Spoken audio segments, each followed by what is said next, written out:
On today's episode of the Mark Titus Show, where were you when the DePaul Blue Demons almost, and in fact, I'm going to say they did. They did it. The DePaul Blue Demons took the number 7 Marquette team to the number 7 team in the country, Marquette, to overtime, which for DePaul is kind of a win. But oh my God, we almost saw one of the greatest moments in DePaul basketball history.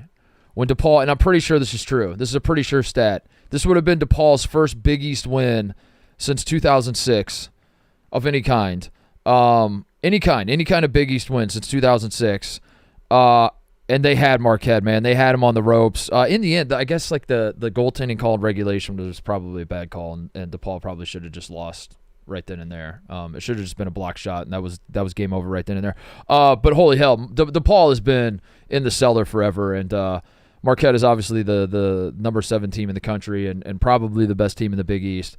And for a moment in time, it felt like DePaul might do it. They didn't. Marquette held on, won the game in overtime. But that was a fun college basketball moment where I was watching that game and I was just like, how the hell is this happening? DePaul's throwing zone at them. Marquette's a little flustered. And then every so often Marquette just like went on spurts. There was like, how the hell were they ever losing this game at all? But yeah, I didn't realize that I'm kind of locked in on DePaul trying to win a Big East game right now. I didn't realize how big of a deal this was. They were up 4 with 50 seconds to go. Oh, so brutal. And then when you look back, it's like, yeah, they're 0-7. You're not going to remember. They had the number 1 team on the road. They had them, dude. And they haven't won it. I honestly don't know how long it's been. It's been like a few years since DePaul has won. I mean, I was obviously joking about 2006, but it's been forever. DePaul has been so bad. But Chris Holtman's got him playing competitive basketball at least, and in a weird way, it does feel like a win that they took him to overtime. That's how bad DePaul has been. That they took Marquette to overtime. They kind of choked the game away, and it still kind of felt like a win. Elsewhere in college basketball this week, going on the road in the SEC is going to be the most difficult thing you can do. It is impossible. If you can go on the road in the Southeastern Conference and get a win, you have pulled off the impossible, except then Ole Miss goes to Bama, forces 21 turnovers, and beats number 4 Alabama on the same night that Missouri goes to Florida, goes fucking nuclear in the first half. Caleb Grill was hitting everything. It was insane to watch. And they beat number 5 Florida in Gainesville. They hold on in the second half.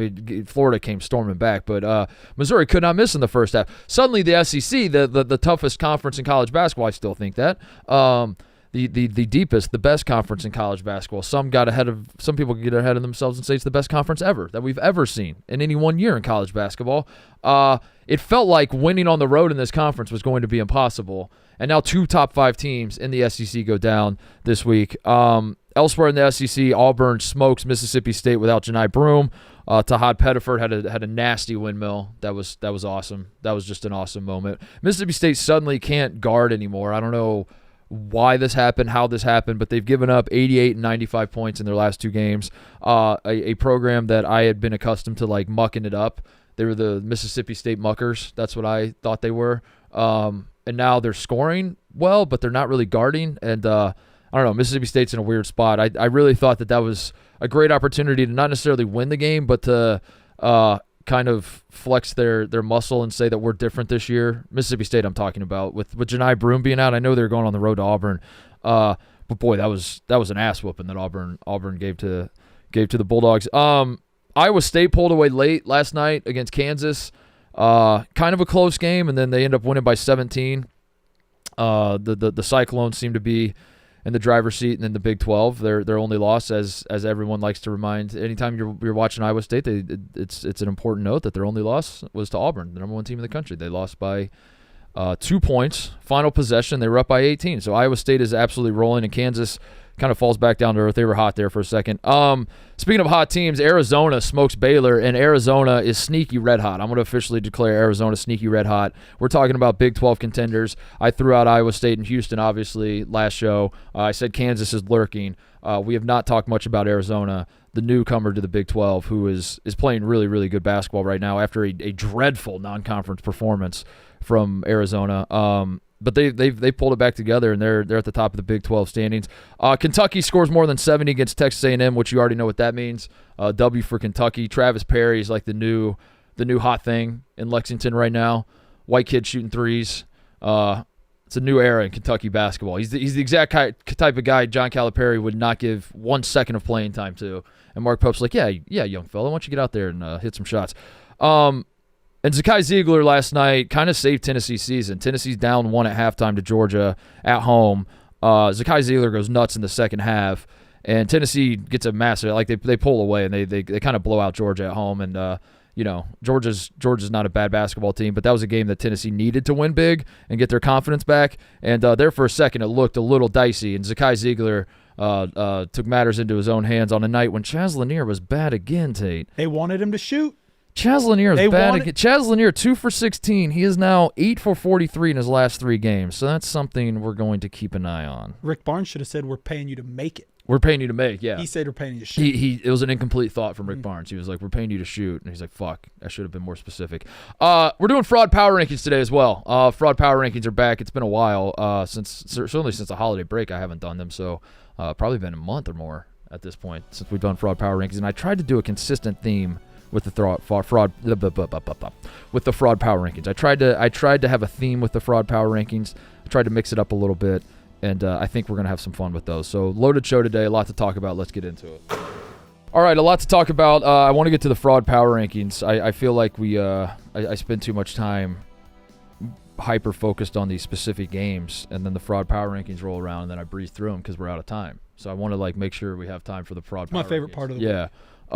But also maybe just some quick thoughts from some of these games that happened this week. Obviously, we had the 2 big, like I said at the top, the 2 big upsets in the SEC, the road wins for Ole Miss and Missouri. That was probably the big news in college basketball this week because like I said earlier, I think there was an assumption that the SEC winning on the road in the SEC was going to be almost impossible. In fact, when Alabama went to Texas A&M and got the road win, I remember the next show we did, I was like, that kind of puts out we need a new analogy because driver's seat, I say driver's seat too much. And Alabama wasn't in the driver's seat, but they were, because Auburn's in the driver's seat for the SEC. There's too many driver's seats. The SEC had too many driver's seats. But Alabama going on the road and getting a massive win on the road in this conference was kind of gave them a leg up where it's there's a long season of conference games. Sometimes you're going to play a shitty team at home. Sometimes you're going to go on the road and play good. There's a whole ups and downs of a schedule, right? But the first team that can start collecting wins against good teams on the road, at some point Auburn does have a favorable schedule, but at some point they're going to have to go on the road and play good teams. And so if you can be a team that banks these good road wins, boy, you're in a great spot, right? And that's what Alabama did. And so I was like, that's gonna be worth its weight in gold that you have that win. You called it the win of the conference so far. Yeah. So we had Kentucky, Florida, but that's at home when they win that game. Yeah. That was the first team to go on the road and secure a big. I thought, the feeling is that wins like that were going to be super valuable. And then this past week, it's like, maybe not. I don't know. Maybe the SEC is. I don't know how the SEC people are framing this. Where it's like I talked to Big T for a second. He's like, my theory is the SEC is actually so good that you got to be weary of the road teams coming into your house and beating you because they're so good. And I was like, I don't know what you're really saying, man, but I mean, I'm with you. Like the SEC is, I'm one of those that does believe the SEC is obviously the best conference in the country and absolutely loaded. But this does kind of make you rethink things when 2 top 5 teams in the conference go down. It doesn't make me question how good the conference is, but it does make me question, okay, is it actually going to be impossible moving forward for these top 5 teams to lose? Is Tennessee losing in Knoxville that absurd of a thought for Tennessee to lose to a lesser team, say in the SEC? I don't think it's going to be. Yeah, you have to readjust your expectations because you watch Florida at home against Tennessee, they win by 30, and you're like, this team, one is already the Florida. The guard play they've gotten in Florida, and also they have 8 7-footers. It's been a recipe, obviously, for success, and they are very much a Final Four caliber team, national championship caliber team. And the way they beat the shit out of Tennessee, you're like, number one, this team is already so good, but number two, now they're playing at home, and they're going to have that advantage. Who's going to beat these guys in Gainesville? Snap of a finger. It's like Missouri. Missouri's going to beat them. The number 1 team in the country couldn't stay within 30, and Missouri's going to go in there and beat them. So I guess what I'm saying is this week has it's adjusted what I expect out of the SEC race, and it makes me rethink like how hard it actually is going to be to win on the road. Because Missouri and Ole Miss, no disrespect to those teams, they're having great years. Ole Miss is kind of a sneaky story in the SEC. I want you to get some eyes on them because I'm looking at their resume right now. And there's no rhyme or reason, like you're saying. It used to be, hey, you can't go on the road. Now it's teams are going on the road. Now that turns into, hey, Auburn's the only one handling their business. Anyone else could be a coin flip every night. Ole Miss is undefeated in conference play. Mm-hmm. And you can't just say that they've only played the bad teams. They just went to Tuscaloosa and beat Alabama. You look at their entire resume, their losses are neutral site to Purdue in November. Yeah. And then over Christmas break, they had to go to Memphis. They got smacked by Memphis. But yeah. But those are two good teams. Yeah. Those are two. And they have that SEC win in Tuscaloosa. If that game against Memphis is close, Ole Miss is maybe a top 10 team right now. That was unbelievable. Watching the Bama Ole Miss game, the craziest thing to me was that at no point did it feel like an upset, at least from my perspective. Like at no point was I watching that thinking like, how are they doing this? This is crazy. This is what Ole Miss has done all season is they dominate the turnover battle. They force turnovers and they do not turn the ball over. And that was supremely evident against Alabama. Like Bama started the game, I think, with 3 straight turnovers. Could have been 4. I think there was like someone did a Euro step on the 4th possession, and I was like, that looked like a pretty sloppy Euro step. But I'm also of a different generation where like all Euro steps, I'm like, how did they do that? That's fucking magic. This guy's a wizard. Wait a second. But yeah, Bama was turning the ball over like crazy to start the game. They were turning the ball over like crazy in the middle of the game, and they turned the ball over like crazy at the end of the game. 21 turnovers. Ole Miss's defense is legit. That big kid they got from Belmont, Malik Dia. Oh my god, 23 and 19. He's on a tear right now. He's got 20 points. He scored 20 against LSU. I think the game before, maybe not quite 20. 19. Yep. 19. 21 at Arkansas before that. He's been a monster for them. Their defense is great. Padula looks like a less insane Kirk Crease out there with his headband and his just like overflowing confidence. I don't know. And Chris Beard. Listen, say what you want about Chris Beard, and please do. Please, all of you, say. Whatever you would like. There's a lot to say about him, and go ahead and say it. I'm not here to stop you. But yeah, I mean, the man can coach a basketball team, and certainly on the defensive end, that's where he's made a name for himself. Is coaching great defense, and the same with Mark Adams. Which again, say what you want about Mark Adams. Go ahead, do not care. But he was the same sort of thing when he was the coach at Texas Tech as well. When he took over he was assistant for Chris Beard, then took over for Chris Beard. And, he had his own problems, got fired at Texas Tech. Now he's assistant at Ole Miss. And you got these two dudes that, like, yeah, off the court. Like, again, say whatever you want about them. I'm going to focus on the on-the-court stuff. They can coach basketball, and they can coach defense. And Ole Miss is we talk a lot about the SEC, and this one's on me that I have not talked much about Ole Miss, and maybe we should have. And I think you're going to have to kind of blew that one. You might have to talk about them a little bit more going forward as we're talking about favorable schedules. They are a team that plays Auburn twice. They do only have Tennessee once, and it's at home. But their next 4, Mississippi State, A&M, Missouri, Texas. Yeah. You might be talking about them here in 3 more weeks still being 8-0. Yeah. I'm looking at their schedule now. The end of the season's brutal. There's a couple that get like at Auburn, Oklahoma at home, Tennessee at home, and then at Florida.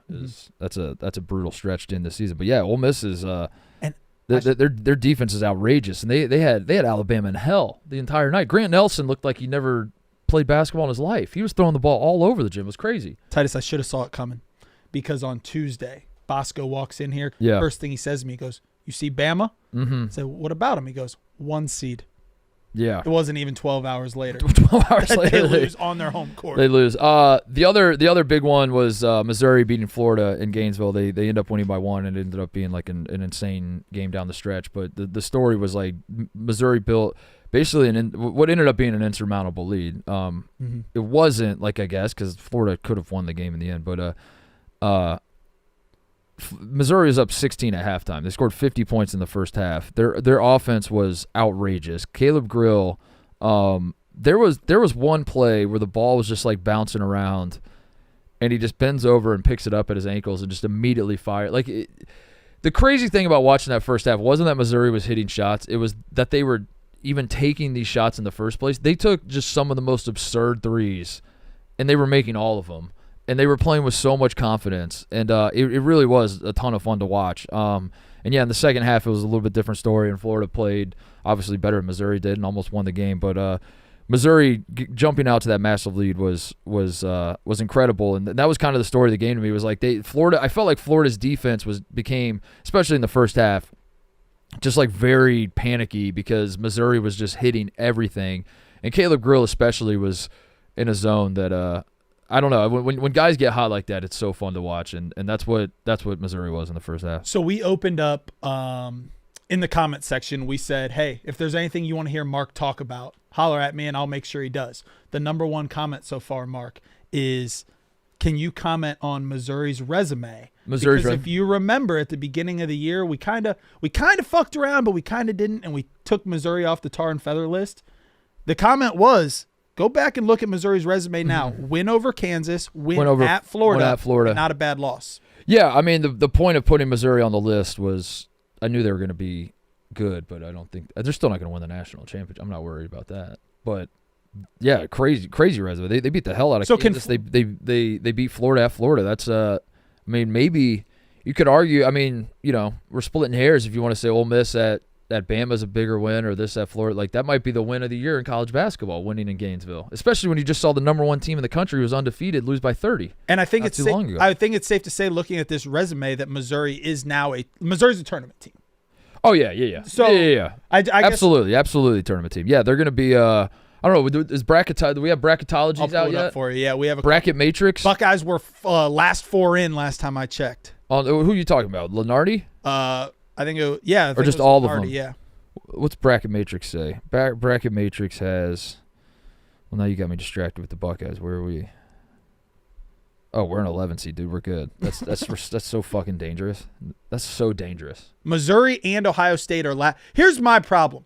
Missouri is also an 11 seed right now, and they're rising in the ranks. Missouri and Ohio State are on the same level. That doesn't seem comparable. How and again, we did beat. Okay, hang on. Let me look at Missouri. I'm gonna take this question seriously. Mm-hmm. Look at Missouri's resume. They lose to Memphis to open the season at Memphis. No shame in that. Mm-hmm. Memphis is a good team. True road game. No shame. The next stretch of games they played, for the next month, they played dog shit. Yeah, this says dog shit Tech. This is that Dog Shit Valley State? This is Dog Shit Valley State. It looks like Dog Shit Pine Bluff. Dog Shit Pine Bluff, and they did beat the shit out of them. Yeah, they played a dog shit schedule, and then I would say Kansas at home was like that was the big test. They passed. They beat Kansas. That's no slouch. Number one team in the country, yeah. So like that should matter. They go back to playing dog shit, and then they play Illinois on a neutral floor, lose by one possession. They play Auburn. That doesn't go well at Auburn. But no one has. So their three losses are Memphis, Illinois, Auburn. They got the Florida, Kansas. They're not on the bubble to me. They're pretty obviously in. That's like if you want to look, like I think what's weighing them down is I'm sure their metrics in terms of their schedule strength is awful. Mm-hmm. I'm sure I haven't looked at this. This is a pretty sure stat of the day. I'm pretty sure Missouri has one of the worst strength of schedules of power conference teams in the country. So that probably will hurt them, but that's the problem. This is one. Yeah, it's bad. It's really bad. This is one of my issues with these strength of schedule type bullshits. It's like if you're playing, I'm gonna look at they played Mississippi Valley State. So you're telling me if they played, I got to be careful. I don't want to offend anybody. I'm trying to think of a bad team, but I don't want to offend anybody. I don't want to just shoot from the hip. Syracuse. Well, Syracuse would actually not help my point. If they played Robert Morris. Mm-hmm. Instead of Mississippi Valley State, right? So you're turning on your TV and you're like, this is Missouri versus Robert Morris, and this is Missouri versus Mississippi Valley State. You as a college basketball fan, Tate, that you have no ties to Missouri or any of these schools, and you see them playing either one of those teams, is there much of a difference at all? No. No, not at all. But Robert Morris, as I'm looking at KenPom, mm-hmm. much is like 100 spots higher than Mississippi Valley State. Mm-hmm. So if you play like a bunch of teams at that tier, I'm sure your schedule gets lifted a little bit. But really, I see it as more of a binary, like, is this a competitive game or is this just a bye game where you're going to beat the fuck out of this team? And that's really it to me. So, like, I don't – if you're playing the bye game and you're going to beat the shit out of the team anyway, who cares if you're playing the absolute bottom of college basketball? Their overall strength of schedule is 233rd in the country. Their non-conference strength of schedule is 356. Yeah, it's bad. But it's bad. But like I'm saying, like, it doesn't – to me, it doesn't really matter because if you could play like the 10 worst teams in the country, but then if you're also peppering in an Illinois and a Kansas and a Memphis like that, which is obviously what their strategy was like, we're going to rack up these wins and then we're going to test ourselves. Make our strength of schedule look better. I don't think the strength of schedule factor – there's levels to how the bad teams should have levels and they kind of don't. And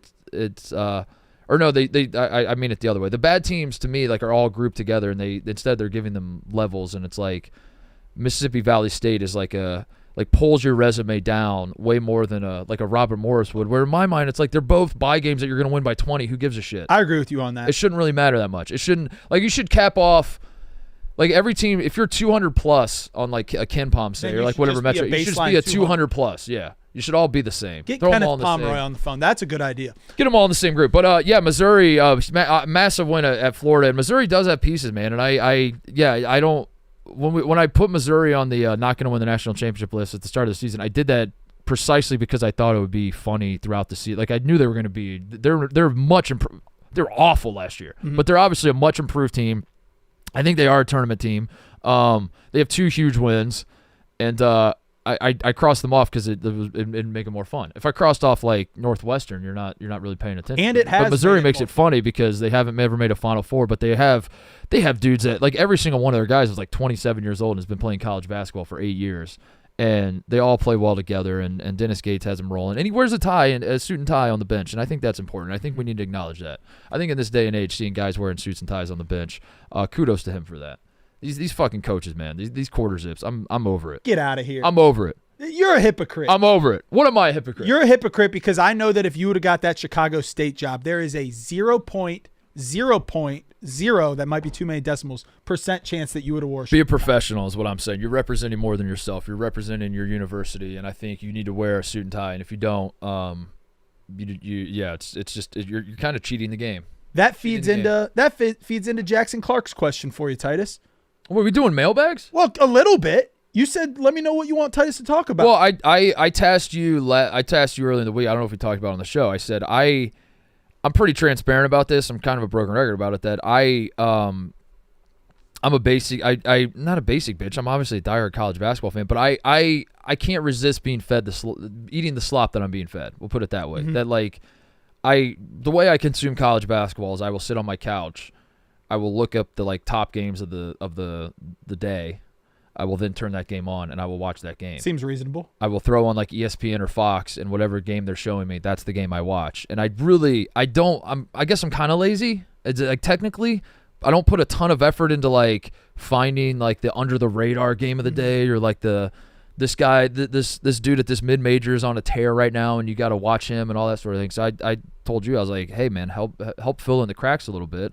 Are there stories out there that I'm not paying attention to because I'm so consumed with Cooper Flagg that I'm just glazing Cooper Flagg nonstop, and it's like, dude, you got to pay attention to what's going on at New Mexico right now. Like there's what am I missing? So I told you that, and then I guess you went out and did your job. I did, and a lot of people responded. All right. Well, there's a couple, but here's one that was just going off exactly what you said because you say be a professional and shirt and tie, blah, blah, blah. Question from Jackson Clark, and this was submitted when Butler had lost 9 in a row. Yeah. Differences with Thad Matta now. Like, why can't he get his players to play with the effort or whatever that you guys played with? I don't know, man. Next question, Jackson. I don't know. It bums me out. I'm obviously a Thad. Like that's a blind spot for me. Like you'll never hear me criticize Thad. And if Thad Matta could go 0-30 in a season, and I would just blame all the players and throw them under the bus and say it's their fault. So I'm Greg Oden. Yeah. If they got Greg Oden and Mike Conley. I do think Butler's in a tough spot because I think Butler, NIL is going to fuck Butler, and it already is. They have no money, and they're in the Big East, and I think it's kind of a paradox catch-22 Sophie's Choice situation. It's what are some other I think those are you hit them all. I hit them all. Where you go to the Big East to get more money, like you have to do that. If the Big East extends an invitation, Butler, you should not regret taking the invitation. You have to do it. It's changed the face of the university in a lot of ways, and certainly like you just walk into Hinkle Fieldhouse and you're like, God damn, this place looks. If you went to Hinkle Fieldhouse 20 years ago and you went now, you're like, holy shit, the makeover and it just feels like bigger college basketball, and they have way more money, but at the same time, they're kind of fucked because they don't have money. Mm-hmm. Because now you're competing in the Big East with schools that have way more money than you and can pay players, and I think that's like Butler. In terms of like if Butler was back in the Horizon League, I think they'd be killing it, and I think they'd be totally fine because they're on like a level playing field with all the other schools that don't have money. A tough place to be. But like Butler somehow got money, but doesn't have they got money as compared to the Horizon League, but now they're stuck in a conference where they're the tiny fish, mm-hmm. and I just don't know if they're ever going to be able to get over the hump with putting together a roster is like nearly impossible. But also like Butler is. They shouldn't be as bad as they are, and that's frustrating. Yeah. It's been a bummer to watch. Do you think he'll stick around? Do you think he's still interested in it? I don't know, man. I don't know. I think ideally he takes that job and they're still in the Horizon League, and it's like a chill job for him. But like I don't like coaching in the Big East is not chill. It's not chill, man. And I honestly don't know. I think he enjoys it. I think he's definitely a player's coach and loves building relationships with guys and all that, but it's a consistent thing we're seeing in the sport that guys who are built that way are kind of over it at this point, and they're kind of like looking around and like, this isn't for me. And we saw with Tony Bennett and Jim Larinaga maybe wasn't as much of that, but like Bennett and Jay Wright are like the two that come to mind. Is I think Thad's like cut from that cloth, mm-hmm. but at the same time, I don't really see him as a guy that just wants to sit on his ass. So he'll probably coach, but I just don't want it to get to a world where like Butler fans are calling for his head. Yeah, we don't need that. We don't need that. But I don't know what's going on. I agree. Like it's been, I turn them on every so often, and it's frustrating to watch them. And they should probably be better than they are. But at the same time, like the days of Butler going on, never mind like the Final Four runs, but like Butler before they even went on the Final Four runs, like they were always like a fun story in the tournament. They would always like pull off an upset or two and be plucky underdogs and play the Butler way and all that. And it was always like they were always like a fun, trendy team to pick in your bracket, right? Always. Always. I don't know if the program will ever be able to get back to that. Speaking of programs getting back to where they were, we got a couple on Louisville. Your boy Pat Kelsey has won, I think, 8 in a row now that they've gotten to ACC play. Yeah. Are they back? And specifically, Point Guard Factory. Point Guard Factory, Chucky Hepburn. Yeah. What you just want me to talk about Louisville? Just Louisville basketball and how they're about to be a point guard factory with their staff and Adidas and Donovan Mitchell funding us players. Yeah, Louisville is on a tear right now. They're 6-1 in conference play. The ACC is dog shit. Every time we talk about the ACC, we point out how bad it is. But Louisville is the one. I would say it's Louisville and Clemson and sometimes Pitt. It's crazy how Carolina has just fallen off my radar. Like I've just completely given up on North Carolina. But yeah, Louisville is if you remove Duke from the ACC and you're like, Titus, talk about the ACC, but don't talk about Duke. I think Louisville is the next story. I think Pat Kelsey's won. I think he's officially won more games than Kenny Payne did there. Right? He has. Yeah, which is crazy. Kenny Payne was there for 2 years, and Pat Kelsey's been there for one half. It's January 16th. Yeah, and he's already won more games. No, I've been pretty consistent with my Louisville thoughts. Like if you're a Louisville fan, you should be very excited about the direction of the program. You should be happy that you're feeling positive things again. That program was deader than dead. They reached just full apathy, just fucking kill me and get this over with. Mm-hmm. And now they're feeling things again, and that's awesome. But I'm not going to lie and say that I think Louisville is like a team to watch out for in March. I think they can win a game. I think they can make the turn. I think they're a tournament team, and I think they can win a game. But they're not. I don't really see them as that big of a threat. Especially like Louisville's best win is UCLA, I guess. If they beat Carolina. UCLA, that's kind of. Or I was looking at Carolina. Yeah, I was going to say they beat Carolina. They beat Carolina. Clemson. I was looking at Carolina's schedule because I was wondering what the hell happened to Carolina. They beat North Carolina at home. That was the big win. They beat Clemson at home. Yeah, they don't have great wins, but they also don't have. Go ahead. They beat Pitt on the road. I missed that. It's a good win. All right, good point. This is a great example of necessary. This is why we do this. I'm not locked in on the ACC like I thought I was. Louisville's rolling then. And Louisville's they beat Carolina, Clemson, and Pittsburgh.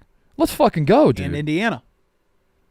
And they beat Indiana by 30. That's my last one for you, Titus. A lot of. I was so the problem with Louisville for me was like in the non-conference I was only like every time they played a good team in the non-conference they basically lost with the exception of Indiana who's not a good team. Mm-hmm. And then once the ACC play rolled around, like I said, like I kind of just checked out on the ACC. I didn't realize they were Clemson. They got wins over Clemson, Pitt, and Carolina already. So they're in position to be the second best team in the ACC. How about? Yeah, right now they're comfortably. They're gonna make gonna make the tournament. They're gonna definitely make the tournament, and which is I'm excited. A successful season. I'm excited to have Louisville back in my NCAA tournament. I like Louisville a lot, and I miss the days when Patina was there, like all Louisville fans do. But we move on, and Pat Kelsey is going like year one. This has been a undeniable success for Pat Kelsey. So yeah. Final one I have for you, Titus. You got to talk Indiana. Yeah, I was going to. We were doing the fraud power ranking. Okay, well, somewhere along the line we shifted into mailbag mode. I apologize for that. You started talking about something, and I gave you wanted to pepper in the mailbag. No, that was, if nothing else, I'll say this. This was a useful exercise because I did not realize. I knew Louisville was winning games. I did not realize Louisville was beating the best teams in the ACC other than Duke. If it's Duke, then a little mix of 4 to 5 teams, and then the dog shit of the ACC. Louisville's in that mix, right? And they've now apparently beaten all the other teams in that mix. And that's big time. And that has me excited. I didn't realize that. So I got to do better at my job.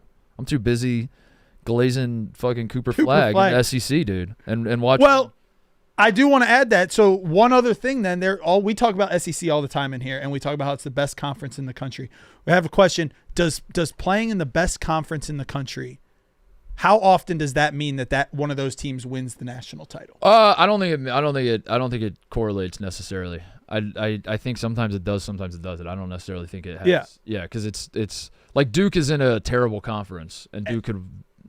I think Duke is the best team in the country. I think when March Madness rolls around, it's gonna take an act of God for me to not pick Duke to win it all. Probably. And our listeners, it's gonna take an act of God. Yeah, and Duke is not in a great conference, and Gonzaga is the same. Like Gonzaga's obviously never won one, but like if you try to seriously argue that Gonzaga has never been good enough to win a national championship, you're a bozo. Of course they've been good enough to. They just haven't. You know, there are a lot of teams that are good enough to win it all and just don't for whatever reason. So I don't necessarily think that's the case. I think the best team wins, but the best conference is only interesting to me in terms of it factors into how many bids we're going to give out. Mm-hmm. Like when you're looking at the bubble and you're like, all right, we have to figure out if like an Ohio State or I don't know who's on the bubble in the SEC. The Missouri, I guess. Missouri's on Missouri it right now. is like Missouri or Ohio State better, and when it comes down to those conversations, like you look at the totality of the conference season and stuff like that. But as far as picking national, I think the best teams win national championships, not the best conference. I mean, the last 2 years, Connecticut didn't come from the best conference right. in the country. Yeah, but sometimes it does work out that way. Sometimes you do get the best team from the best conference. But yeah, I was stuck earlier. We were talking about Louisville. I was stuck on North Carolina's schedule, and their best win is UCLA in Madison Square Garden in a game that they should have lost, but they didn't. Like their wins, all of their good wins are you should have lost that game. Notre Dame, same thing. UCLA should have lost. Dayton probably should have lost. But that's it, dude. Have they beaten? UCLA is falling fast. Spiraling. Dude. And now that I'm looking at it, I'm like, has North Carolina beaten an NCAA tournament team this year? It would be UCLA. I don't know if UCLA would be in right now. I got distracted talking about Louisville. I don't think UCLA would be in right now. This is my problem. You asked me about Louisville, and then I'm just like, let's talk about North Carolina, dude. UCLA is probably in right now, but they are falling fast. Dayton might be in. I don't know. I just noticed that North Carolina, like an argument could be made that by the end of the year, that North Carolina has not beaten a team that is going to make the NCAA tournament. Bad. If UCLA continues on the trajectory that they're on. All right, let's get into it. Fraud power rankings. Here we go. That's a good segue with the UCLA talk because I have fraud power rankings. I have a theme that I would like to stick with, and the theme is just.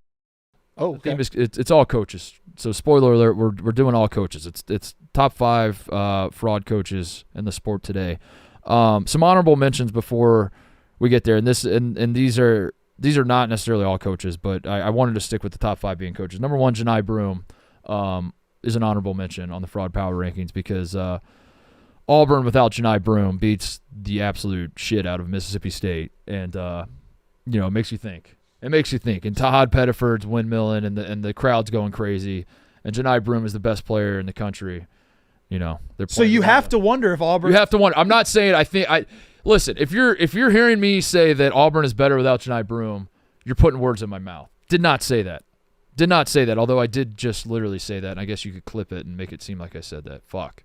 I'm just asking questions, Tate. I'm just pointing out that without Janai Broome, they're still really, really damn good. And this is I said it last show, and I'm standing by it. This is classic Tom Izzo playbook from Bruce Pearl. This is manufactured adversity. I think Janai Broome's ankles are going to heal.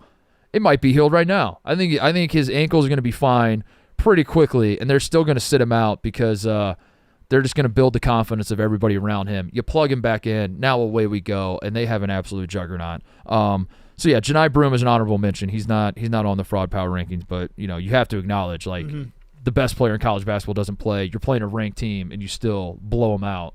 Pretty interesting. I understand your reason. Pretty interesting.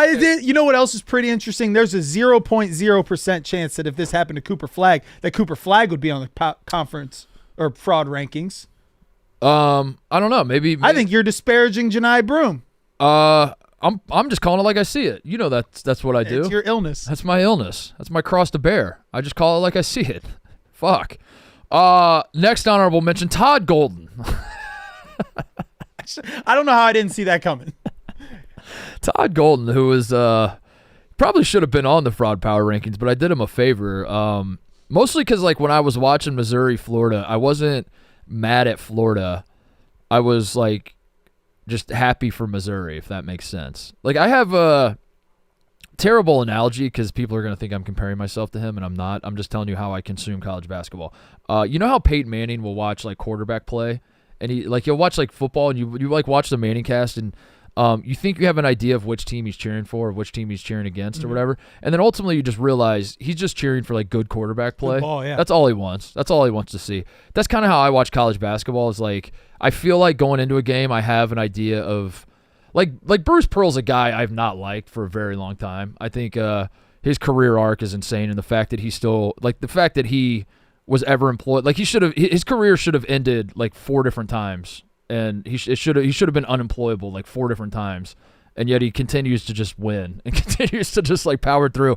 And he's a guy that I have historically just been this guy's a fraud, this guy's a snake oil salesman, get him out of the sport. And yet at the same time, you watch Auburn play, you're I can't get enough of this team. I love this team. I just can't, when I see good basketball, I just dive right in. And the point is, I get disgusted by bad basketball. I get attracted to good basketball. And when I was watching Missouri, Florida, to me, I was more attracted to Missouri, the way they were playing, than I was what the fuck is Florida doing? Does that make sense? It makes sense. So I'm not Todd Golden, despite being a top 5 team and losing at home to an unranked team.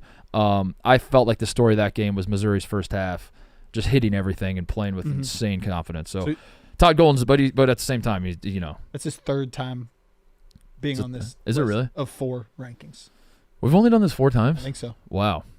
Todd Golden going 3 for 4. That's not bad. Next on the list is Brandon Walker, our colleague, who he dual reasons he's on the list. Number one, he texted a Mostly Sports group chat that Free Lutheran Bible College won a basketball game, got us all into a tizzy. We're popping champagne bottles and running through the streets with our shirt off, and Cody called me crying. It was crazy. It was pretty uncomfortable, but at the same time, I kind of understood the emotion. And then we come to find out Brandon Walker's just full of shit. Wrong, it was just flat out wrong. Like could not be more wrong. Free Lutheran did not win the game. But then also the Mississippi State propaganda that this man shoves down my throat every time I talk to him about college basketball. Every time college basketball comes up, he's like, keep an eye on the Bulldogs, man. Keep an eye on the Bulldogs. He got me to seriously believe that there was a chance that Mississippi State would go into Auburn without Janai Broome and beat Auburn, beat the number one team in the country. And they did not. They didn't. No. I watched the game. They didn't. They lost, in fact, by a lot. They lost by a lot. And they're not I said it at the top. They're not guarding like they used to. I don't know what happened there. They were so desperate to get to some offense in their program that they sacrificed their defense. They sacrificed their whole identity. And now Mississippi State, I don't know who the hell they are, what they are. They're trying to be something they're not, and I don't like it. It stinks to high hell, and I blame Brandon Walker. If the theme wasn't coaches this week with Janai Broome and Brandon Walker on there, I could see where you would put Mississippi State on there. Yeah. I mean, never forget early January, they're sitting at 14-1, and we're having to talk about them at the top of the SEC. Right. How good is Mississippi State? This week has proven that they are not they're in a couple tiers. They're in a couple tiers down from the top of the SEC. And then lastly, honorable mention, this kid. I need you to explain this to me, or maybe Cody, you can explain it. The Caden Davis, the Ohio State football walk-on. Mm-hmm. So Ohio State. I don't know if you guys are paying attention to what's going on in college football, but the Buckeyes are I mean, I heard kind of rolling. Mm-hmm.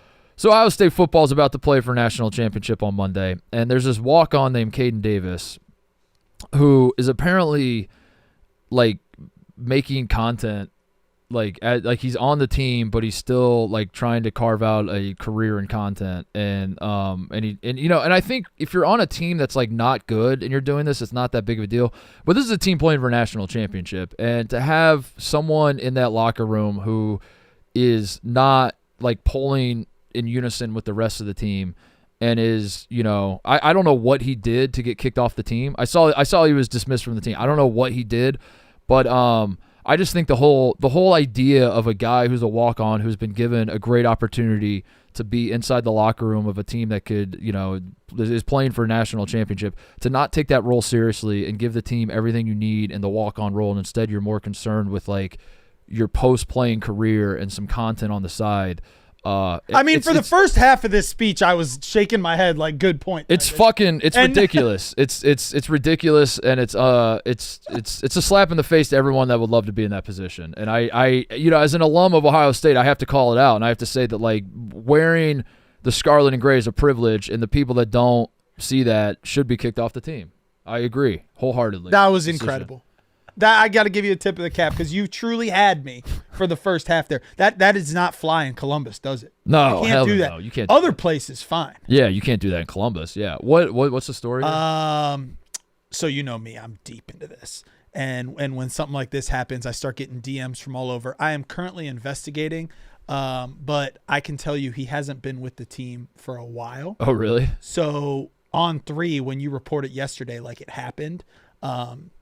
There's been some other things that may have happened, but the biggest fraud part is that he just made videos like he was at the Cotton Bowl with the team. Like, oh, really? And he wasn't even on the team? No. So like, oh, here's the shoes we got. Here's the jersey we got. Here's and he's just like going on other people's videos, yanking their videos and then being like, yeah, look at the shoes we got. I didn't think I was ever going to do this, but it's kind of in the air here at Barstool right now, and you brought it up.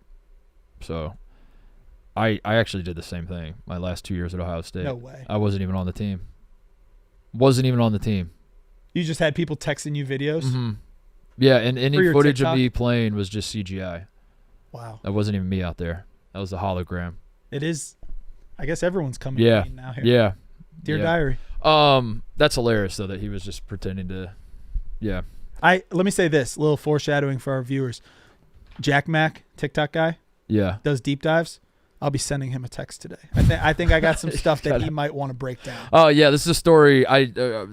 My audience probably doesn't give a shit, but yeah, if you missed it, there's an Ohio State football walk-on that was just dismissed from the team, and it was probably not notable, but semi-notable. They just, like, every headline just referred to him as a content creator. Right. And then it got thrown in my face a lot. Like, a lot of people were sending it to me because they're like, this seems like what you did. Like this, and then I was like, That's how you built your career. Yeah, this is how you built your career. So I was like, oh, I should look into this. Like, was he given an unfair shake? And then I tried to go look at his content. I didn't laugh once. I didn't laugh one single time. It was like, this is look at fucking how they spray painted the Rose Bowl field or something. Yeah. And I'm like, that's not funny. Yeah, he was just like a day in the life of an Ohio State football player. Yeah. I didn't laugh once. Where's getting stuck in the elevator story? What happened to fucking... What happened to the humor in the walk-on? Yeah, dude. Come on. All right, fraud power rankings. Here we go. At number 5, again, coaches only. These are coaches only. To be clear, 4 power rankings so far, and one of them was a coach. No, those are all the honorable mentions. That's okay, what I'm saying. Understood. Because I wanted the top 5 to be coaches. Thank so you. we say... Come on, Tate. Yeah, try to keep up. Tate. Wasn't following. Get your fucking head in the game. Number 5 on the fraud power rankings is Rico Bosco. In the office... I bump into him the other day. He says, you said it earlier. Mm-hmm. He said the same thing to me. Bama 1 seed. And I said, yeah, Bama's back. He goes, brother, we never left. Never left. It was always Bama. We lost 2 games and suddenly everyone got off us, but we're so fucking back. And this was the morning before Alabama had 21 turnovers. And it wasn't just the 21 turnovers, Tate. It was that, 1, Ole Miss didn't turn the ball over, but 2, the 21 turnovers were not just a case of one guy. Now, Grant Nelson, to me, from what I was watching, Grant Nelson had the most egregious turnovers, but this was the entire team. And in fact, I'm gonna back this up with some stats for you. This isn't a pretty sure stat. This is an actual stat. Alabama had 6 guys, 6 players had 2 or more turnovers. 6 players had 2 or more turnovers in this game. So this wasn't a case of like one guy doesn't have his head in the game and he's just throwing it all over the place, which can happen from time to time. Every so often your point guard has a bad matchup. Maybe his girlfriend broke up with him. Maybe, something, maybe a diarrhea earlier in the morning. Something's going on. Point guard doesn't have it tonight. He gets 9 turnovers. That's kind of the story of the game, whatever. This was not that. This was the Grant Nelson had 4. He led the team. He had 4 turnovers. Jaron Stevenson had 3. And then a bunch of other guys had 2. So this was like a team-wide problem. Now, you coach basketball. You tell me if the entire team is plagued with this issue, where does the blame fall? Well, the first thing you have to look at is where the game was played. I'm assuming they went on the road here. No. This was at home. Oh, this was in front of their home fans. At home. It was an entire team problem. I think it starts at the top. I think you got to look at the coach. Wait a second. I was looking at the wrong... 1, 2, 3, 4, 5, 6, 7. I had it wrong. There's 7 guys, actually. Grant Nelson had 5. Well, that changes everything. No longer do I blame it on the coach. My favorite part about this story is as Bosco was walking around telling everyone that Alabama's back, he was also wearing a Creighton Blue Jay. He was wearing a Creighton. I was looking at the personal fouls tally. I don't know how I fucked that up. I'm looking at the turnovers now. Grant Nelson had 5. There were 7 guys with multiple turnovers. 7 guys with multiple turnovers at home. So this is a coaching problem. This goes all the way to the top. That's why I put the blame on the coach of the Alabama Crimson Tide, Rico Bosco. But also, I mean, we got to point out. You said he's wearing a Creighton. He was wearing Creighton shit when you saw him. Yep. Creighton right now, 11-6, which our Buckeyes are in no position to cast stones. But I'm just pointing out Creighton is not having a very good year per their standard. He's also, if memory serves, a Washington Huskies guy. Mm-hmm. They've been total dog shit this year. Kansas State, Kansas State is kind of the laughing stock of the portal season that they brought Coleman Hawkins and he's been awful for them and they're not good.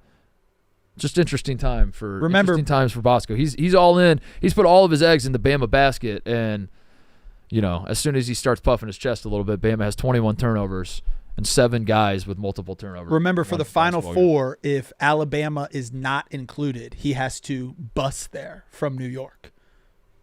So he was talking to me about brackets. He's like, "Where do you see, Bama shaking out?" I don't think they're a 1 seed anymore after that. Mm-mm.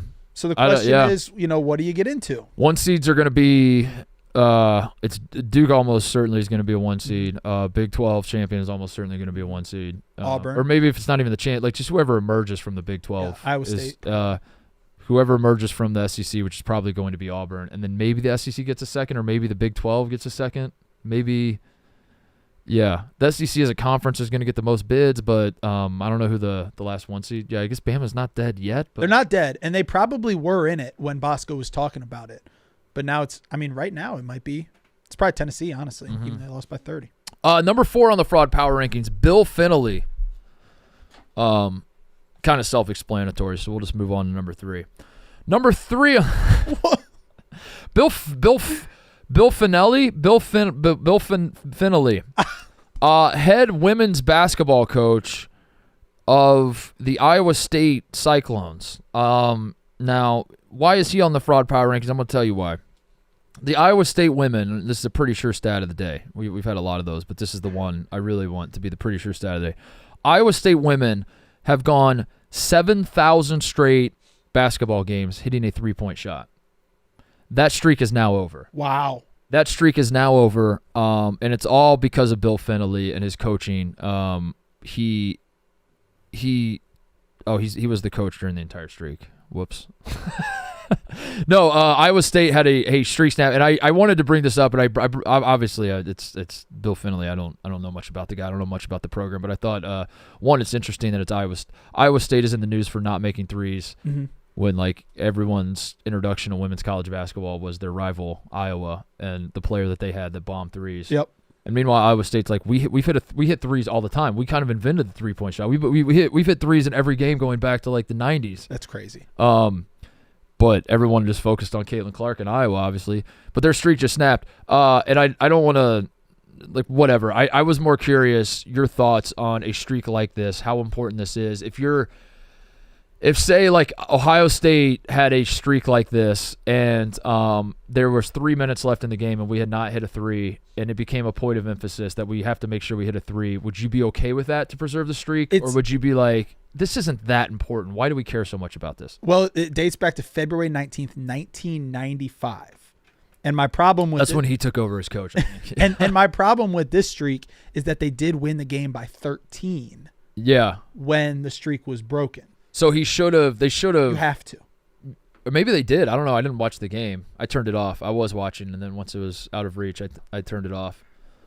My favorite part about you putting this on the power rankings is when I opened up the mailbag, we had 3 submissions for Iowa State, and can you talk about women's basketball? We just did. We just knocked them all out. I do think that when like the Penn State Boise State football game and Boise State's losing and then they try and break a record, I thought that was bullshit. You're losing. Yeah. You can't try and break records. I think when you're up 13 in Ames in the Hilton Coliseum, you got to try to keep the streak going. In all seriousness, Iowa State men, I think they can win the national championship. I think Curtis Jones is playing. So not too long ago, I said in passing, I didn't even mean for it to be like a definitive carve it in stone type statement. It was just kind of, I was just getting carried away on the stream of consciousness thing. And I said Todd Pettiford is the best sixth man in college basketball.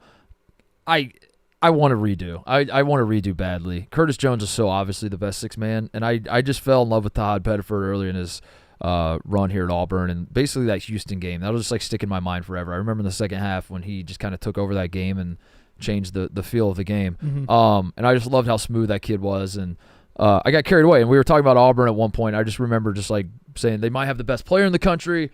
I think they got the deepest team in the country. They got the best offense in the country. They got the best sixth man in the. And I just was like on a run. I would like to redo that and say that was among the more bozo statements I've ever made in my life. Because Curtis Jones is so obviously the best sixth man. He's like one of the best players, just straight up. He's just one of the best players in the country. And he comes off the bench for Iowa State. And he's just on an insane tear right now, and he leads him in scoring. Yeah, he had what did he end up with? 25 against Kansas last night. Had 26 against Texas Tech, which was a massive game. Won that game for him. It's a team game, and needed everyone's help. But at the same time, like Curtis Jones was carrying the offense down the stretch for them. He's been unbelievable, and he played 36 minutes in the game. He did actually start against Kansas, but he played 36 minutes in this game, and I wonder. Moving forward, this has to be. I like him coming off the bench, but I kind of feel like this might just be like he might be so good that like Otzelberger's like we have to start you, and if you're gonna play, because here's the issue with him. I like him coming off the bench. For last time we talked about him, I made the point that like it's a luxury, excuse me, to have a guy. When the starters on the other team are tired or like starting to settle into the game a little bit. you bring this fucking scoring maniac off the bench that they now have to like, oh shit, this is, I thought we had a feel for this. We don't have a feel at all. This guy's unguardable. And that's a nice little wrinkle for Iowa State to have. But you also have to play him 35 minutes. If it's a meaningful game, he has to be on the floor almost every second of the game. And if you're going to do that, why would you not start him, right? My number one point is if he's going to play 36 minutes against Kansas and 35 minutes against Texas Tech, you are literally not starting hhim just to say that he's not a starter. Right. Because then you are quite literally putting him in immediately because he has to be on the court. And at that point, you're getting because I think that's kind of what Boeheim did with Deion Waiters. Like, you're kind of just getting cute with it just to be cute with it. And that should be the new streak for Iowa State. Since the 3-point record is over, I think they should try and win 6th man of the year every year just by having their best player. There are some programs that do that have like specific numbers that mean something, Yeah, like Ohio State has the block O in football, 0. Yeah, and like that's designated for like a certain player, and I think Syracuse did 44 for football. Like that's the one that's like, you have to be an esteemed human being to wear that number. Iowa State should do that with 6 man. Like it's like the best player on Iowa State basketball every year gets to be the 6 man. I love that. No, it's like it becomes like an honor for the program to come off the bench. Every other program it's a bad thing, but I'm looking up Deion Waiters' minutes per game, by the way, when he was in college. Deion Waiters' college stats. Trying to remember how much he played. So, he only played 24. That's not very much. That's not very much. I misremembered that. He 12.6 points a game. 2012 Syracuse team. I misremembered that, but they bring him off but sometimes they would turn to him like quick though. Chris Joseph led the team in scoring. He was second off the bench. But yeah, I remember sometimes, maybe it was a different Syracuse guy I'm thinking of. I remember there were times when Boeheim, like the first time out, the under 16 time out, he's going to the bench and a 6 man's coming in, and then the guy's like was just playing. Mata did that with Kraft in 2011. Kraft would come off the bench. He would come in for like Dallas Lauderdale, and then he would just play the rest of the game, and Dallas would never get back in. But anyway, Curtis Jones, he's fucking awesome, one of the best players in the country. Never mind 6 men, and he might not be a 6 man for long because he started last night, played 36 minutes.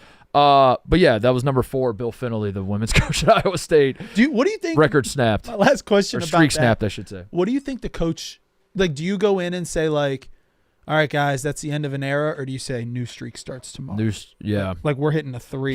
He's been there a while, and I imagine he's not going to coach too terribly much longer. Maybe he's got 10 more years in him at most. Let's run it back. So maybe he retires. Maybe that was it. Maybe he just goes out now. He's like, I'll let you guys down. The day we can't hit a 3 is the day I give up on. I just pulled up his Wikipedia. He started coaching in 1995 at Iowa State. So I really do think he might have started the streak. But it was February of 95? Yeah. So that was probably the other person, and then he started in the fall. Probably whatever. So he's just a system coach. Yeah, those Vanderbilt had one, and then I think Jerry Stackhouse, one of the Stackhouse teams snapped it. The consecutive made 3s or games with a made 3 or whatever, Mm-hmm. So those things happen from time to time, and every time I read the headline, I'm like, oh damn, that sucks. That's a huge deal. And then I sit on it for like 5 minutes. I'm like, is it? I don't know, making one 3, and if you go like 1 for 19 from 3, is it like that was good because we at least made 1 and we keep the streak going? I don't know. Nothing to me, but yeah, Vanderbilt's historic streak was 1,080 games, ended in 2020. But here's why I appreciate Vanderbilt. They went down fucking swinging. Listen to these stats. They lost the game by 21. They scored 40 points. They were 0 of 25 from 3. They were 0 for 25. 0 for 25. Oh my god! It says the 3-point streak era ended in a cringeworthy fashion as they were just fucking chucking. Yeah, I remember it happened not too long ago. I didn't remember the circumstances. 0 for 25 was crazy. 25. At number 3 on the fraud power rankings this week, John Calipari, the head basketball coach at Arkansas, who is now 0-4 in conference play, just lost at LSU, one of the worst teams in the SEC. The SEC is deep. I don't need to keep making that same point over and over that the bottom of the SEC is still pretty good. But LSU is among the worst teams in the conference, if not the worst team. And Arkansas just lost after losing 3 in a row. They go to LSU. It was a road game, but also you're on a 3-game losing streak. You like to think that like the teams that are legit, the teams that have something. The teams that are built different, as the kids say. When you face a 3-game losing streak, you bounce back. We saw it with UConn. UConn goes to Maui, they lose 3 straight. They come back on a tear and announce to the world we're back. The teams that lose 3 straight and have some heart, some pride, find a way in game number 4. The Arkansas Razorbacks did the exact opposite and lost to one of the worst teams in the SEC and have now lost 4 in a row. And what's worse, you look through their NCAA tournament resume, and there's not much there. They beat Michigan in Madison Square Garden, and Michigan continues to get better, and that's pretty much keeping their NCAA tournament hopes alive because they have nothing to speak of otherwise. Every other good team they've played, they've lost to. And I did not expect Arkansas to be a Final Four caliber team. I do not expect John Calipari, especially after last year, but it's been this way for a while. He is Chief Bozo in college basketball in terms of like a guy that you just that has just lost the plot, that is just like has no idea what he's even trying to accomplish anymore. And that was like my big frustration with him at Kentucky, was always the parading of the like draft picks and the NBA contracts. That De'Aaron Fox signs a contract and somehow John Calipari makes that out to be a win. And you're like, John, try winning in the NCAA tournament. Stop winning where your former player is signing a contract and then you tweet about like what the fuck are you doing, John? And he kind of lost the plot. And then Jack Golke went nuclear on him, and Oakland beats him, and that was the end of his tenure at Kentucky. We all know the story. And there was a thought that maybe Arkansas would rejuvenate him, maybe a change of scenery. Maybe, I know the Arkansas fans are crazy about their Hogs, but let's be honest, it's not quite the Kentucky level. Like the scrutiny that comes with being the head coach at Kentucky is heightened more so than being the head coach at Arkansas. Maybe you get a little bit less pressure at Arkansas. You still had an incredible roster. Now there are a lot of holes in the roster. It's not a perfect, puzzle that you've put together with guys, but a lot of talent on this Arkansas roster. And I expected Arkansas to certainly be an NCAA tournament team and to certainly be a team that would be relevant throughout the season, and that every day I could, in the same way that I said at the start of the year, Cooper Flagg's going to be my break glass in case of emergency. If I have nothing to talk about, I'm going to talk about Cooper Flagg. I expected Arkansas to be kind of like a smaller, a lesser version of that, where at least they're relevant, at least I'll be able to talk about John Calipari, and I guess I am now.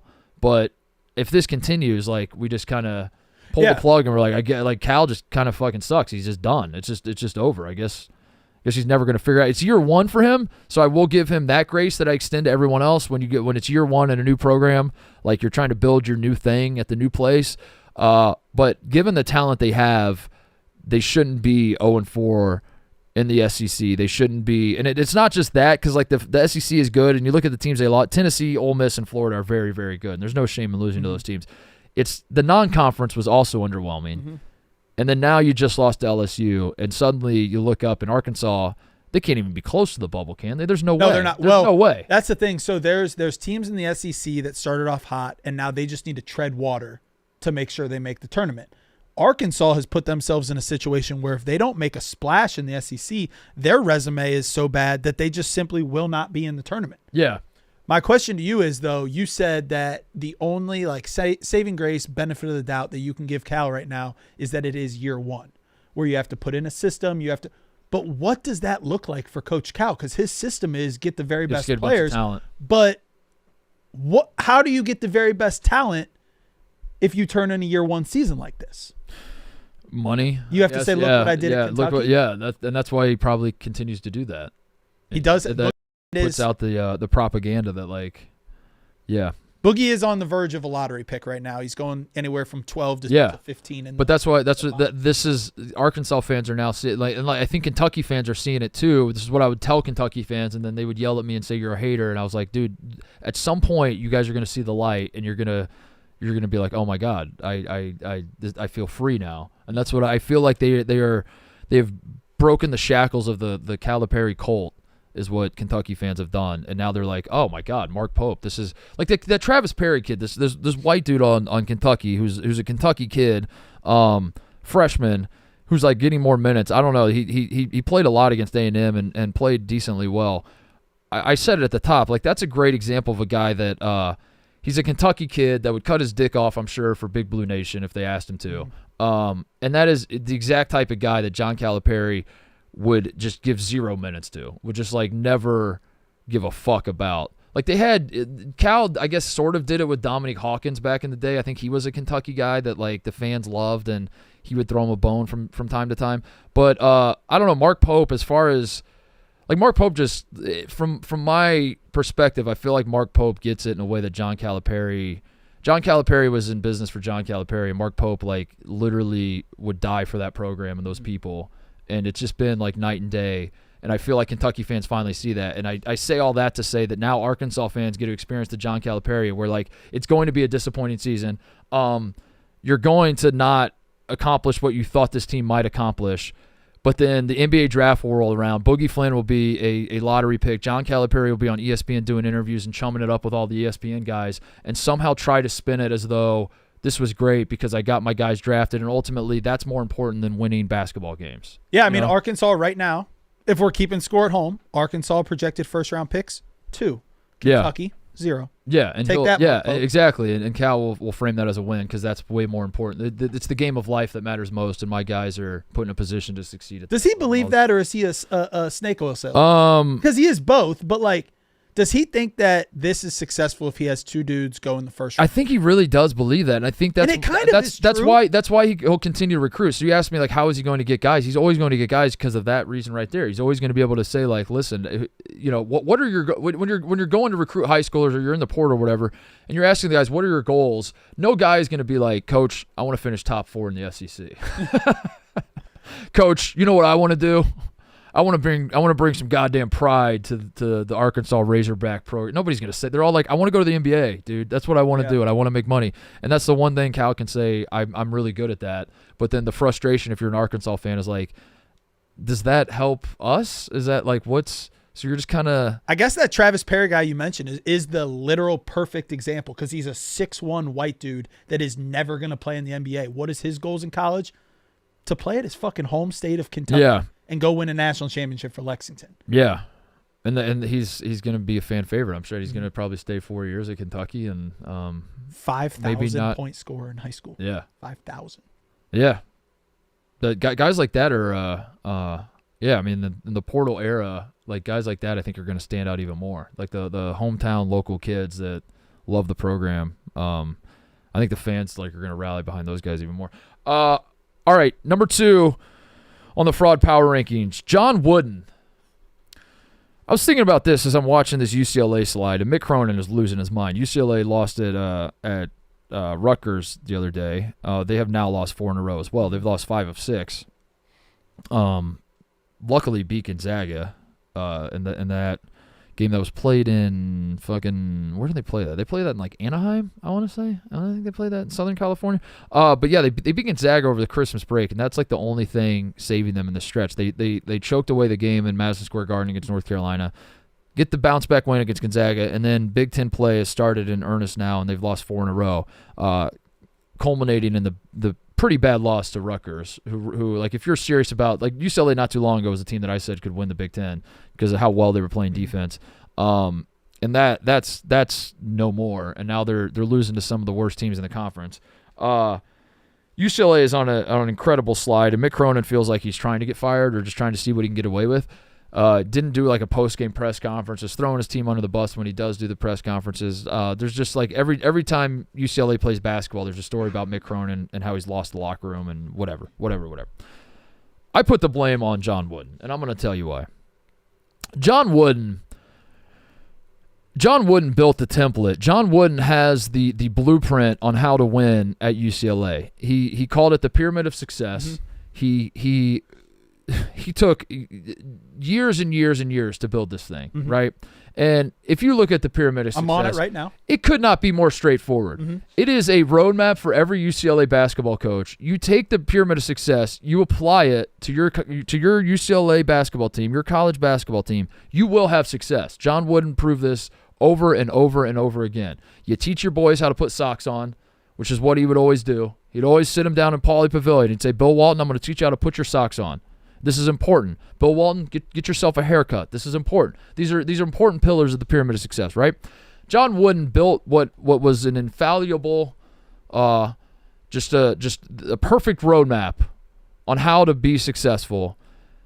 And Mick Cronin, is I can only assume following the pyramid of success. And as it turns out, maybe the pyramid of success is bullshit. And I think John Wooden maybe is a fraud. So this all goes back to the source. This all goes back to the source, because you have to imagine, if you're the coach at UCLA, you are like, go ahead and tell the people what the pyramid of success is. Like, it could not be more clear, right? You look at it, and you're you like, start at the bottom. This is so obvious. If you have enthusiasm and cooperation and loyalty and friendship, okay, right, and then you have self-control and intentness and alertness, and you have team spirit and confidence and poise, you will climb the pyramid of success to competitive greatness. Right, and then you pepper in some patience, some integrity, some reliability, some honesty, some sincerity. Like, it couldn't be more clear. It couldn't be more clear.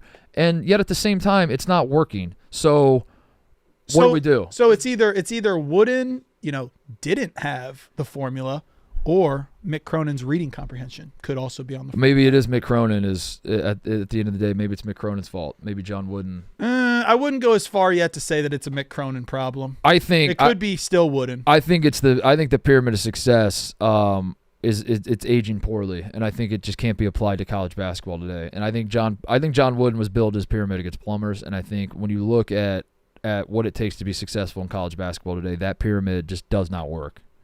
And I think that's the issue with UCLA basketball. I think they're playing pyramid basketball right now, and they need to be playing modern basketball. I think they're trying to build the pyramid too much. I do think that I always think back on that. Think if you could just plant some of these old school coaches. Now, I'm not talking like Rick Barnes, and I'm not talking about bring someone 100 years later, or 50 years later, and then John Wooden be like, all right, boys, sit down. Imagine John Wooden in the transfer portal player empowerment era, trying to teach his players how to put socks on.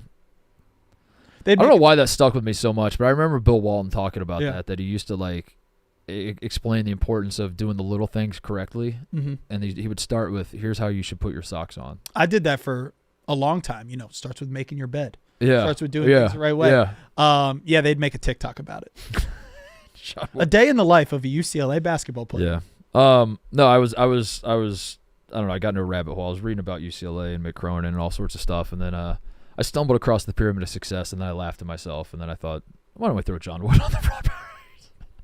The most fun thing about the fraud power rankings is when you just get blindsided. I continue. John Wooden's legacy is secure, but then some dipshit podcaster in 2025 is like, not so fast. Is Wooden? I blog the show afterwards. I might blog, is Wooden to blame for UCLA's losing? Yeah, because I think Wooden's responsibility, when you build the monster that is UCLA basketball back in the 70s, your responsibility before you step down is to build a roadmap for the next guy to take over. Leave the place better than you found it. Yes. And we thought he did that with the pyramid of success, but as it turns out, it's not. But then at the same time, does UCLA still have the pyramid on their jerseys? I don't know. They used to always put the pyramid on the jersey.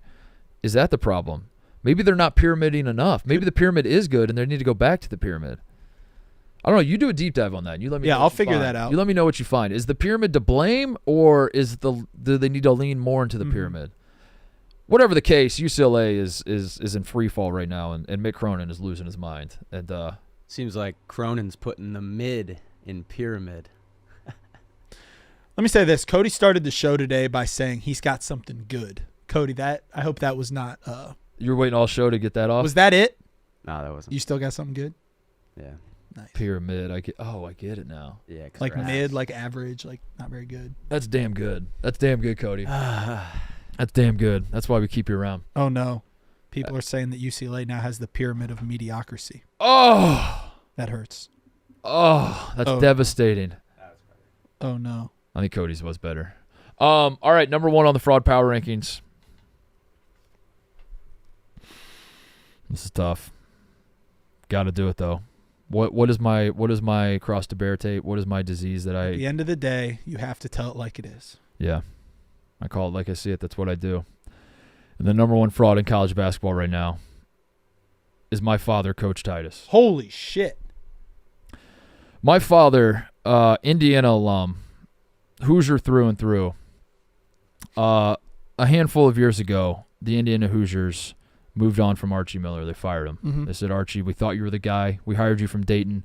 A lot of people thought you were going to be the guy. Pretty much everybody in college basketball media thought you were going to be the guy.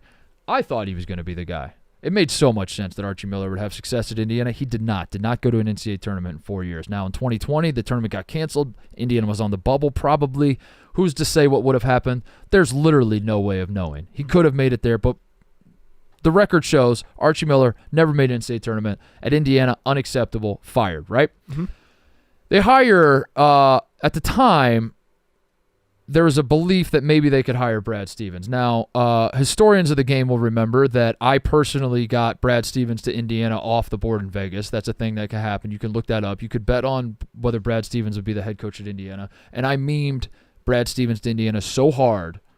This is true. You can look this up. I memed it so hard that Vegas got scared, and they took him off the board. You can no longer bet Brad Stevens to Indiana. You bullied the entire. I bullied Vegas. Yeah, wow. I bullied Vegas, and they took Brad Stevens off the board. So there was a moment in time, a glimmer of hope that Brad Stevens may take the job at Indiana. Brad Stevens ultimately says no. The story I always heard was that, and who knows how true it is, but that there was like a vote in the family. Like Brad kind of wanted to take the job, but he wasn't sure if the family wanted to leave Boston. And what he was at a crossroads. He wasn't coaching the Celtics anymore. And like, what does he want for his life? All that. It was an attractive offer from Indiana. Whatever. The point is, there was a sliver of hope. Maybe we could get Brad Stevens, is what the Hoosiers were saying. Brad says no. So where do we pivot? What do we do? Go back to the roots. We go back to the roots. We go back to the glory days of Indiana basketball. We go back to the Knight era, and we get Mike Woodson, ties to the NBA, ties to Bob Knight. He's a player's coach. All of his players love him. Everybody from that played for him in the NBA seems to love him. He's got Worldwide Wes in his pocket. You know, he's got like all the power players are going to be lining up to want to do business with Mike Woodson. That was the belief. I call my father. I go straight to the source. I say, Dad, you know Indiana basketball better than anybody I know. You tell me how I should feel about Mike Woodson. And my father, on the phone that day, said it was a home run hire. Wow. My father, who I have spent over 30 years of my life believing to be a smart man, told me on the phone that day that Mike Woodson will kill it at Indiana. He is a great, great hire. He's a great dude, and things will go well for Indiana. Now, the first 2 seasons, Mike Woodson got him back to the tournament. Mike Woodson, the Indiana Hoosiers are back in the NCAA tournament. Everything is going well. Last year, not so much. Very, very bad season, but also it was like, it wasn't that they were losing games. It was like how they were losing games. Just no hope really in sight. The roster was atrocious. Trey Galloway was being asked to basically, it felt like Trey Galloway was being asked to score like 30 points a night. And why? No one really knew. It was just clunky, disgusting basketball last year. Woodson and Indiana get into the portal this offseason. And for a lot of Indiana fans, last year was enough, and they were like, we got to fire this guy. Especially Dusty May was on the market. Dusty May is an Indiana alum. I believe he's from the state, but I know for a fact he went to IU. He was a manager under Bob Knight, has all the ties to Indiana, has everything you would want. He's a young, sexy, hot young coach that's made the Final Four, has all the ties. He gets it. He's going to recruit in state. He's everything you would want out of Indiana coach. He becomes available because it stood to reason that the FAU's team was now going to blow up and all the players are going to disperse and Dusty May was going to take a job elsewhere. So a lot of Indiana fans were like, fire Woodson now and go get Dusty May. Right. Indiana said, let's run it back one more year. Now, I, at the time, was like, yeah, Dusty May makes a lot of sense, but also Dusty May, like, FAU wasn't as good last year as we were hoping they would be. Like, I don't know if he was a no-brainer, like everyone thought he was.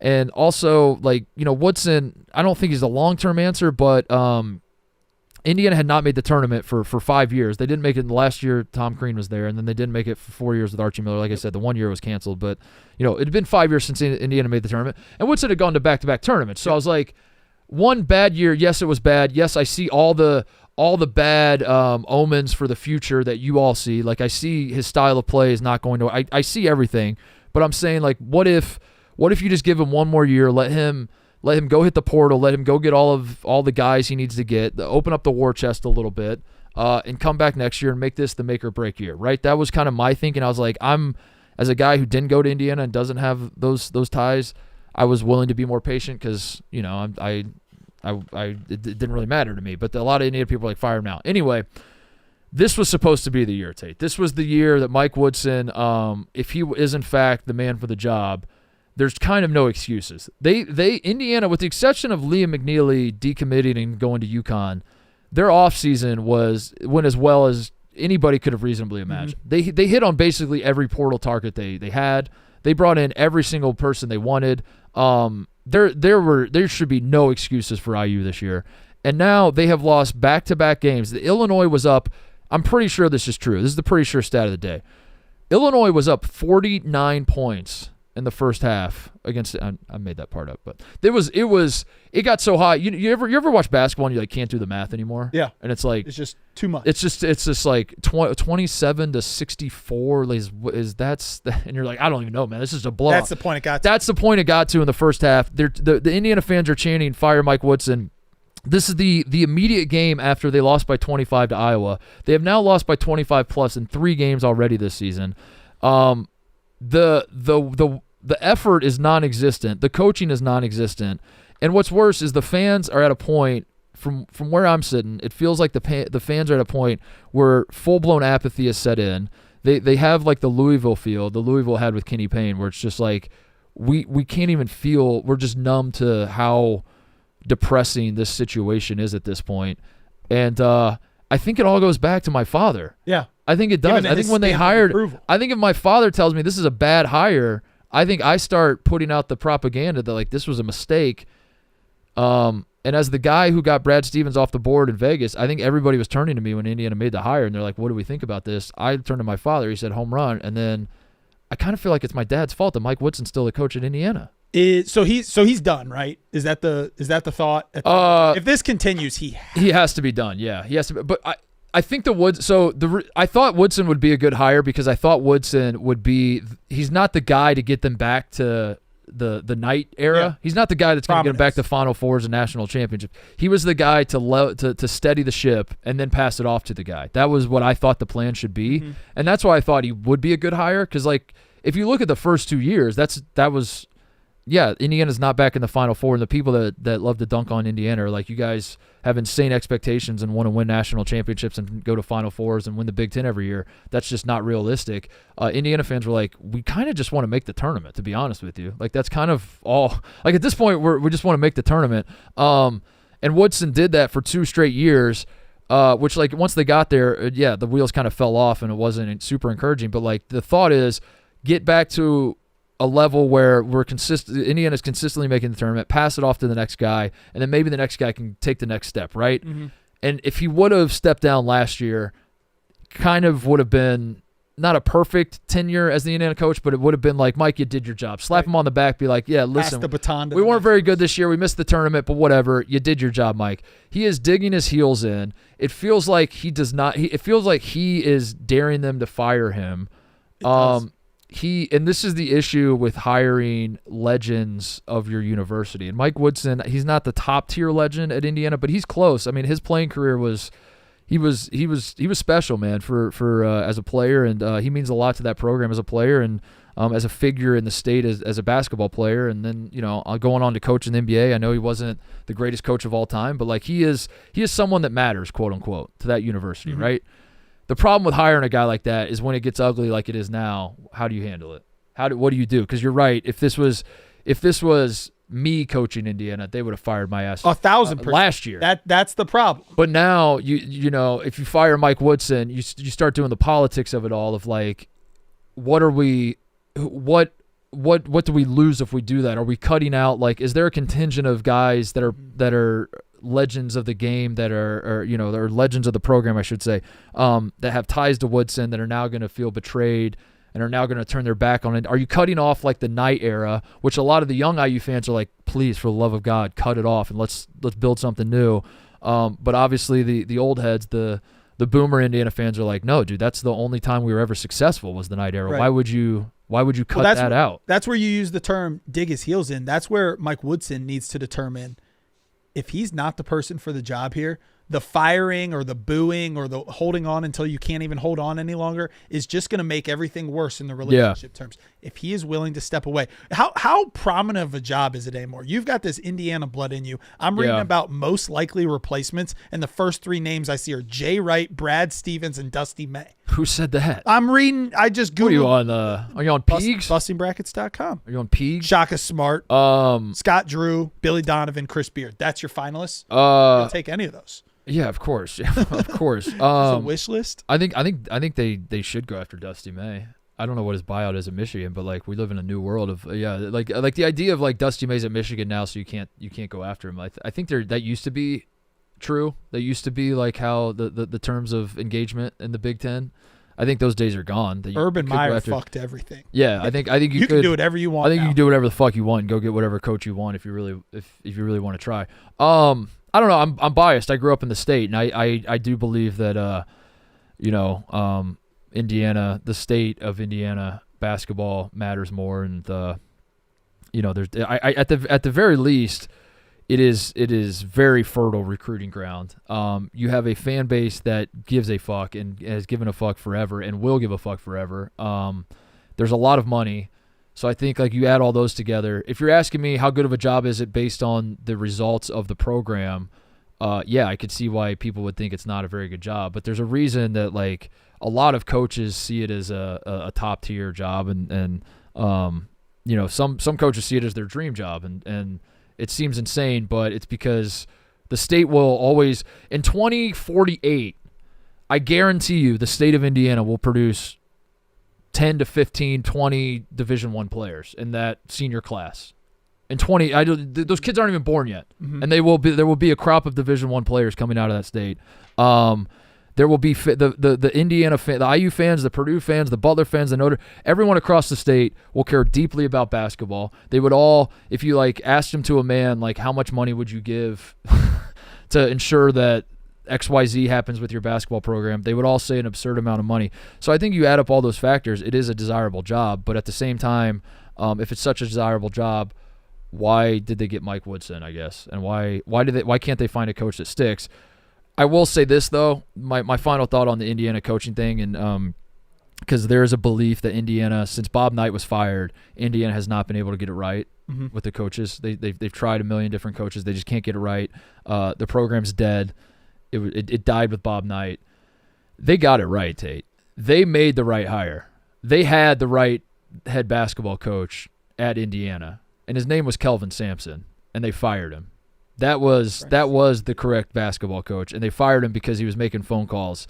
And that's the big what if, is that like what Kelvin Sampson did was like made legal like 2 years later. He was knowingly breaking rules, and Indiana's biggest problem was that at the time they were so up their own ass about like say what you want about Bob Knight, he really truly never did like cheat NCAA rules and shit. Like that was super important to him for whatever reason. That was always the thing, was like Knight would position himself as like, I am an asshole and a huge piece of shit, but I follow the rules because I'm a military man and there's law and order. God damn it, we're going to stick to it. And those boys down south in Kentucky, they're cheating their balls off, and we don't do that. If you want to cheat, go to Kentucky. If you want to be a man, you come to Indiana, and we follow the rules. And that was like so drilled into the brains of Indiana fans that then when Kelvin Sampson made a couple phone calls, which broke the rules, they were like, we can't have this man leading our university and our program. And looking back, it's in like, the grand scheme of things, you probably should have just, like, that's probably a misfire. Because if Kelvin Sampson had been at Indiana for the last 15 years, I think Indiana would have been in a pretty good spot right now. I think Indiana would have been probably back to a Final Four or two in that time. He's been to a couple. I'm going to guess that they would have been back to a Final Four or two. So, anyway.